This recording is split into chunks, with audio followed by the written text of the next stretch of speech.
Dear brothers and sisters, we want to know the relationship between parents and jihad. It's a very sensitive topic, what to do.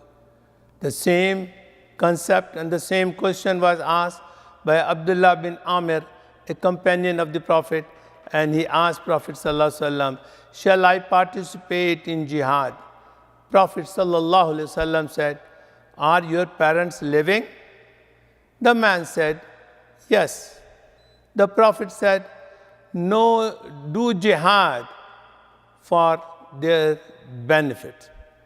Dear brothers, from this hadith we learned that to look after the parents is a higher priority than going and fighting in jihad. Can you imagine what will be the punishment for not being dutiful to your own parents? How we will be able to answer to Allah subhanahu wa ta'ala if we are not serving our parents. Dear brothers and sisters, you are lucky if your parents are alive. You can earn a lot of deeds by doing very little things.